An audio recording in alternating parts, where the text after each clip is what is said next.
অহা 13 মাৰ্চৰ পৰা ঐতিহাসিক বৰপেটা সত্ৰত দৌল মহোৎসৱ আৰম্ভ হ'ব। দৌল মহোৎসৱ উপলক্ষে সাংস্কৃতিক মঞ্চ বৰপেটাই যোৱা বছৰৰ নিচিনা এই বছৰো এখনি বিশাল সাংস্কৃতিক শোভাযাত্ৰাৰ আয়োজন কৰা হৈছে। আৰু এই সাংস্কৃতিক শোভাযাত্ৰাৰ উদ্দেশ্য এটাই আছে, বৰপেটাৰ হোলীগীতৰ প্ৰচাৰ আৰু প্ৰসাৰ। বৰপেটাৰ সত্ৰত যি দৌল মহোৎসৱ হয়, সেই দৌল মহোৎসৱৰ লগত সংগতি ৰাখি যুগ যুগ ধৰি হোলীগীত ধৰি প্ৰচাৰ হৈ আহিছে, চলি আহিছে। কিন্তু আমি এই হোলীগীতক বিশ্বৰ দৰবাৰলৈ লৈ যোৱাৰ কাৰণে প্ৰয়াস কৰিছোঁ। সেই উদ্দেশ্য আগত ৰাখি যোৱা বছৰৰ পৰা আমি বনিল বসন্ত নামেৰে এখন সাংস্কৃতিক শোভাযাত্ৰা উদ্বোধন কৰিছিলোঁ যোৱাবাৰ, আৰু এতিয়া দ্বিতীয় বনিল বসন্ত হ'ব দ্বিতীয় বছৰৰ কাৰণে। আৰু এই বছৰ আমাৰ প্ৰায় 80টা দলৰ উপৰিও উৰিষ্যাৰ পৰা এটা দল আহিব, সাংস্কৃতিক দল। তেওঁলোকেও আমাৰ বৰপেটীয়া সুৰত হোলীগীত গাই বৰপেটাৰ আকাশ বঁটা কঁপাই তুলিব। ঠিক তেনেকৈ অসমৰ বিভিন্ন ঠাইৰ পৰা, যেনেকৈ মিচিং জনগোষ্ঠীয় দল, তেওঁলোকে বৰপেটীয়া সুৰত মিচিং ভাষাত হোলীগীত গাই বৰপেটাৰ বাট পথ কঁপাব। বড়ো সাংস্কৃতিক দল, ৰাভা সাংস্কৃতিক দল, তাৰপিছত বঙালী সাংস্কৃতিক দল, মণিপুৰী সাংস্কৃতিক দল, নেপালী সাংস্কৃতিক দল, মাৰোৱাৰী, বিহাৰী, আদিবাসী আৰু বাকী আমাৰ বৰপেটাৰ থলুৱা যিমান আছে সকলো মিলি 80টাৰ ওপৰত হোলী দল, সাংস্কৃতিক দল হৈ উপস্থিত হ'ব। আৰু সকলোৱে মিলি হোলীগীতৰ প্ৰচাৰৰ প্ৰসাৰৰ উদ্দেশ্যে বিখ্যাত এখন অসমৰ ভিতৰত বিখ্যাত শোভাযাত্ৰা হ'ব বুলি আমি আশা কৰিছোঁ। গতিকে এই শোভাযাত্ৰাৰ আগমুহূৰ্তত আমি সকলোৰে সহায় সহযোগ আৰু সঁহাৰি বিচাৰিছোঁ। প্ৰশাসনৰ লগতে বৰপেটাবাসী ৰাইজৰ সহাৰি বিচাৰিছোঁ, যাতে শৃংখলাবদ্ধভাৱে আমাৰ এই বিখ্যাত শোভাযাত্ৰাখন সাফল্যমণ্ডিত কৰি তোলে। তাৰ কাৰণে আমি সকলোকে অনুৰোধ কৰিছোঁ।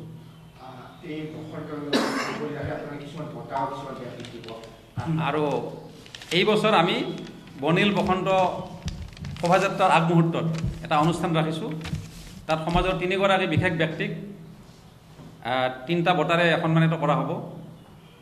প্ৰথম বঁটা হৈছে সত্ৰ সেৱিকা শ্ৰীমতী কণিকা পাঠক বাইদেউ, তেখেতক সত্ৰ সাধিকা বঁটাৰে সন্মানিত কৰা হ'ব।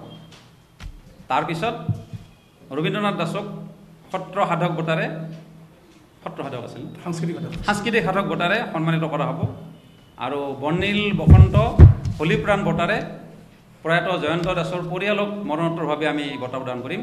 কিয় কেইদিনমান আগতে তেখেতৰ মৃত্যু হ'ল, আমি শ্ৰদ্ধাঞ্জলি অনুষ্ঠানো পাতিম তেখেতৰ মৃত্যুৰ কাৰণে। গতিকে এনেকৈ আমাৰ প্ৰায় 80টা দলৰ ওপৰত দল আহিব, যিহেতুকে নিশ্চিতভাৱে বহুত ডাঙৰ এখন শোভাযাত্ৰা হ'ব। গতিকে ৰাইজৰ সহায় সঁহাৰি আৰু সহযোগ বিচাৰিছোঁ। 3 কিলোমিটাৰ হ'ব, মিনিমামটো 3 কিলোমিটাৰ হ'বই। 2 ঘণ্টামান এইখন গোটেই বৰপেটাৰ বাট পথ একদম উজ্বলাই তুলিব সেইদিনা। গতিকে মই বৰপেটাবাসী ৰাইজৰ লগতে গোটেই অসমবাসীৰ উপস্থিতি কামনা কৰিছোঁ। অসমবাসী ৰাইজক নিমন্ত্ৰণ কৰিছোঁ, সকলোৱে বৰপেটাৰ দৌল উৎসৱ উপভোগ কৰিবলৈ আহক। এইখন চহৰ মাজে ৰাখাল থান ফিল্ডৰ পৰা, ৰাখাল থান বাকৰিৰ পৰা আৰম্ভ হ'ব, বৰপেটা সত্ৰ হৈ আকৌ বৰপেটাৰ বজাৰ হৈ গোটেই প্ৰায় বৰপেটাখনে ঘূৰিম আমি তাৰমানে। গতিকে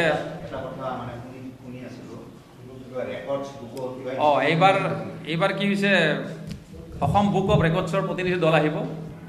নিশ্চিতভাৱে আমি অসম বুক অফ ৰেকৰ্ডছত আমাৰ নাম সন্নিৱিষ্ট কৰিব পাৰিম বুলি আশা কৰিছোঁ।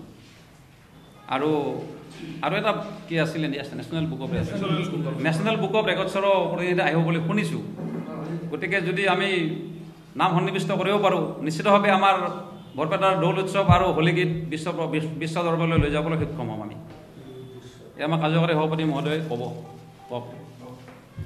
ইতিমধ্যে আপোনালোকক আমাৰ সভাপতি কুষাণ চৌধুৰীদেৱে অতি সুন্দৰ আৰু সাৱলীলভাৱে কৈছে যিটো প্ৰচেষ্টা বৰ্ণিল বসন্তৰ মূল উৎসটোৱে হ'ল সাংস্কৃতিক মঞ্চ বৰপেটা। সাংস্কৃতিক মঞ্চ বৰপেটাৰ উদ্যোগত সৃষ্ট বৰ্ণিল বসন্ত। আৰু এই বৰ্ণিল বসন্ত সম্পৰ্কটো হ'ল বৰপেটা সত্ৰৰ কৃষ্ণ দৌল মহোৎসৱ কেন্দ্ৰ কৰি। বৰপেটাত নক্ষত্ৰ ভিত্তিত আমাৰ 3দিনীয়া দৌল উৎসৱ হয়। এইবাৰ 4দিনীয়া দৌল উৎসৱ।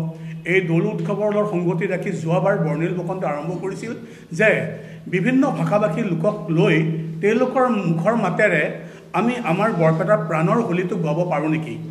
এই চিন্তাটো যোৱাবাৰ বহুত সকলোৱে কৈছিল আৰু সেইভাৱে আমি বৰ্ণিল বসন্ত অতি সুন্দৰভাৱে সেইসকল যিবোৰ জনগোষ্ঠীয় লোক ইতিমধ্যে ক'লে আমাৰ অসমৰ বাহিৰৰ ভাৰতবৰ্ষৰ বিভিন্ন গোষ্ঠীৰ বিশেষকৈ উৰিষ্যাৰ পৰা আহিব আমাৰ ৰাজস্থানী হোলীগীত হ'ব আমাৰ নেপালী হোলীগীত হ'ব মিচিং আমাৰ হোলীগীত হ'ব এই হোলীগীতবোৰ হ'ব ইয়াৰ মূল বিষয়টো হ'ল যে আমি যিটো কৃষ্ণ সংস্কৃতি মহাপুৰুষ শ্ৰীমন্ত শংকৰ মাধৱে প্ৰতিষ্ঠা কৰা 15 শতিকাত যিটো কৃষ্ণ সংগতি এই প্ৰবাহিত ধাৰাটো আজিও আছে সেই অটুট ৰখা কিন্তু এই ধাৰাটো আমি বিশ্বমুখী কৰিব পাৰোঁ নেকি এইটো প্ৰচেষ্টা হাতত লোৱা হৈছে এই প্ৰচেষ্টাৰ মাজেৰে 3টা বঁটা দিয়া হ'ব তিনিগৰাকী উপযুক্ত ব্যক্তি যি তিনিগৰাকী ইতিমধ্যে সত্ৰ সংস্কৃতিৰ লগত জড়িত বিভিন্ন ধৰণৰ কাম কাজ কৰি অলৰেডি তেওঁলোকৰ নাম কৈ গ'ল আৰু যে এটা চেষ্টা চলোৱা হৈছে যে বৰপেটাৰ এই হোলীগীত সংস্কৃতিৰ মাজেৰে বৰপেটাৰ যি স্বাভিমান বা যি বৰপেটাৰ যি নাম গুণগান ইয়াক আমি বিশ্বৰ দৰবাৰত বা আমি ৰেকৰ্ড হিচাপে প্ৰতিষ্ঠা কৰিব পাৰোঁ নেকি এই চিন্তাটো আমি ৰাখি আমি ইণ্ডিয়ান বুক অফ ৰেকৰ্ডৰ লগত আমাৰ সঞ্জীৱ দাসে একান্তভাৱে লাগি আছে এইবিলাকত যোগাযোগ কৰা হৈছে তেওঁলোকৰ মানুহবোৰো আহিব যদি আপোনালোকৰ পৰা সুন্দৰভাৱে প্ৰসাৰ আৰু প্ৰচাৰ পাওঁ জনসাধাৰণৰ সহযোগ পাওঁ হয়তো বৰপেটা এদিন সুনাম লিখিব এইটোৱেই কৈছোঁ যে আপোনালোক সকলোৱে হিলদৌল ভাঙি আহক 12 তাৰিখে ৰাতিপুৱা 10 বজাত আমাৰ সত্ৰৰ যেতিয়া পৰম্পৰাগত যিখিনি আমাৰ বৈষ্ণৱ নীতি আমাৰ বিশেষকৈ প্ৰসংগ পাৰ হৈ যোৱাৰ পিছত ৰাখালৰ প্ৰসংগ পাৰ হৈ যোৱাৰ পিছত আমি বৰ্ণিল বসন্তই আমাৰ আৰম্ভ কৰিম আৰু এইটো গোটেই বৰপেটা টাউনক আমি কাভাৰ কৰিম বৰপেটা চহৰক কাভাৰ কৰি আমি আমাৰ দৌল উৎসৱটো কৃষ্ণমুখী আমি ভক্তিমুখী এই দৌল উৎসৱটো আমাৰ কোনো বডি বিল্ডিং নহয় গতিকে এইটো যিটো আমাৰ মূল কথাটোৱে হ'ল যে এই কৃষ্ণমুখী দৌল উৎসৱ ভক্তিমুখী দৌল উৎসৱ আৰু ভক্তিহে এখন সমাজ সুন্দৰ কৰিব পাৰে এই তত্ত্বটোহে আমি ৰাখিছোঁ আৰু লগতে বিশ্বমুখী যাত্ৰা আৰম্ভ কৰিছোঁ